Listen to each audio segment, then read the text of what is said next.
महाराष्ट्र में फोर्ट्स का नाम सुनते ही हमारे दिमाग में सह्याद्री की कुछ ऊंची पहाड़ियाँ आती हैं, राइट। लेकिन क्या आपको पता है कि महाराष्ट्र की हिस्ट्री सिर्फ पहाड़ों में नहीं, ज़मीन पर भी लिखी गई है। Welcome to Udgir fort in Latur. Hi guys, welcome back to my YouTube channel. और मेरे शादी के 1.5 साल बाद मैंने मेरे हस्बैंड को बताया कि मुझे दुनिया के सारे फोर्ट्स देखने। So he is on a mission to make me see the forts. अभी मैं करेंटली उदगिर फोर्ट के टॉप पॉइंट में हूँ and this is the view. Once you enter the city, you will see Chhatrapati Shivaji Maharaj statue and this is Chaubara which will lead you to different gates जो आपको जाके Udgir fort तक पहुंचाएगी। सबसे पहले just look at this defence system. इसे कंधक या मोट कहते हैं। नॉर्मली फोर्ट्स को हाइट का एडवांटेज मिलता है, पर उदगिर फोर्ट ज़मीन पे है, इसीलिए दुश्मनों को रोकने के लिए 12th सेंचुरी में 40 फीट गहरा और 20 फीट चौड़ा गड्ढा खोदा गया था। इमेजिन करिए उस ज़माने में बिना मॉडर्न मशीनरी के सॉलिड पत्थर को काटना कितना मुश्किल रहा होगा। लेजेंड्स कहते हैं कि यहाँ से कुछ सीक्रेट टनल भी जाती है जो सीधा बिदर और बल्कि फोर्ट्स तक जाती थी। ये दीवारें देखिए, सेंचुरीज ऑफ वॉर झेलने के बाद भी आज भी वैसी ही खड़ी है। लेकिन इस फोर्ट का सबसे सरप्राइजिंग पार्ट ऊपर नहीं, ज़मीन के नीचे है। अब हम जा रहे हैं 60 फीट नीचे, जहाँ उदयगिरी महाराज की समाधि है। इन्हीं के नाम पे इस शहर का और फोर्ट का नाम उदगिर पड़ा। आपने ये जो सब पानी देखा, इसके नीचे शिव जी का मंदिर है और उदयगिरी बाबा की समाधि है, पर अभी बारिश होने की वजह से ये सारा अंडर वाटर चला गया है। इट्स फैसिनेटिंग कि एक मिलिट्री फोर्ट के अंदर इतनी गहराई में एक स्पिरिचुअल जगह छुपी हुई है। यहाँ का एटमॉस्फेयर बहुत शांत और डिवाइन है। हम उदयगिरी महाराज की समाधि की ओर जाते हैं, तब लेफ़्ट साइड में एक बुरुज है, वहाँ पे हमेशा एक दिया जला रहता है। According to locals 12th century में जब ये बुरुज बन रहा था तब ये हमेशा टूट रहा था, तो उन्हें किसी ने बताया कि उन्हें नर बलि देनी पड़ेगी। तब एक प्रेग्नेंट लेडी ने उसको वॉलंटियर किया था और उनकी नर बलि दी गई थी, तो उनका वो सैक्रिफाइस को सल्यूट करने के लिए वहाँ पे हमेशा दिया जलता रहता है।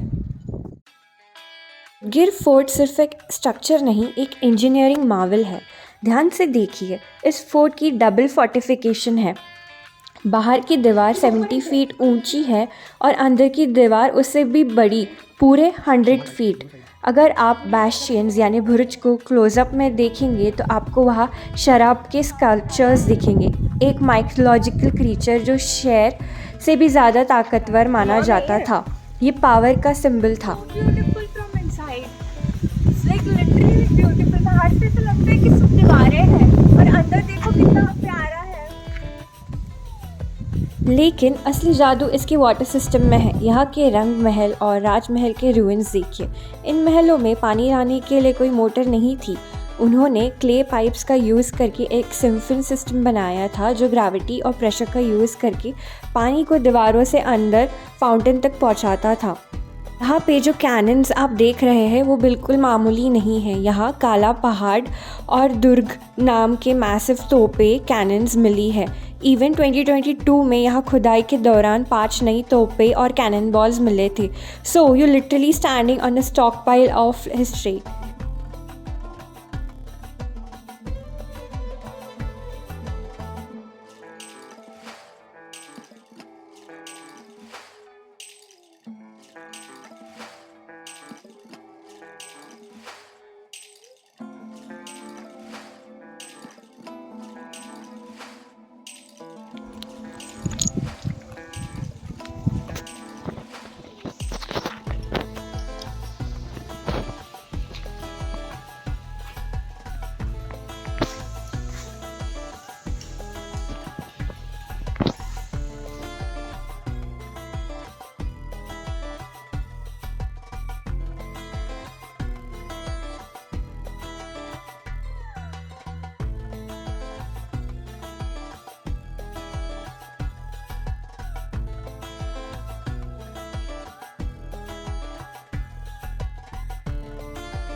वहाँ पे बहुत सारे पर्शियन इंस्क्रिप्शन है। एक पर्शियन इंस्क्रिप्शन में तो साफ बताया है कि ये स्पेसिफ़िक हिस्सा मीर खान हुसैन ने बनवाया था करीब 1681 हिजरी 1092 में।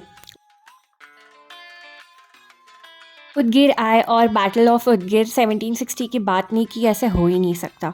ये सिर्फ एक लड़ाई नहीं थी, ये मराठा स्ट्रैटेजी का एक मास्टर क्लास था। जनवरी 1760 में निज़ाम सलाबत जुंग अपनी मासिव आर्मी और फ्रेंच आर्टिलरी लेके यहाँ आया था।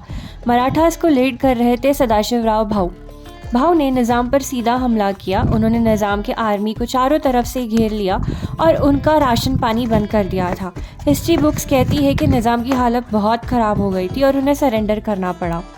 यही साइन हुई थी ट्रीटी ऑफ उदगिर। इस ट्रीटी के बदले निज़ाम ने मराठास को 60 लाख रुपीस के रेवेन्यू वाली ज़मीन और 4 बड़े किले सौंप दिए थे, Daulatabad, Asirgarh, Bijapur and Ahmednagar. Imagine the scale of that victory. इसी जीत ने सदाशिवराव भाऊ को एक हीरो बना दिया था और इसी कॉन्फिडेंस के वजह से उन्हें नॉर्थ इंडिया भेजा गया था to fight the Afghans in the fateful 3rd battle of Panipat. तो जब आप उदगिर के इन मैदानों को देखते हैं ना, याद रखिए ये वो ज़मीन है जहां मराठा एम्पायर अपनी पीक पर था, पानीपत के डार्क स्टॉर्म से पहले।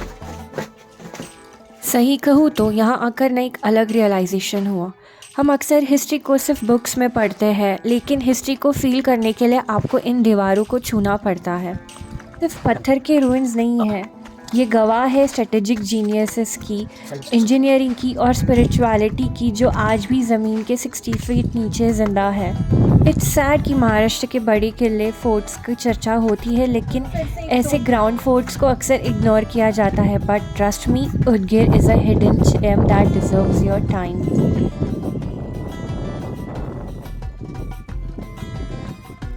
आपको ये वीडियो अच्छा लगा है तो लाइक, शेयर और सब्सक्राइब करना और मुझे बताना मैंने नेक्स्ट फोर्ट कौन सा विज़िट करना चाहिए। तब तक के लिए बाय बाय।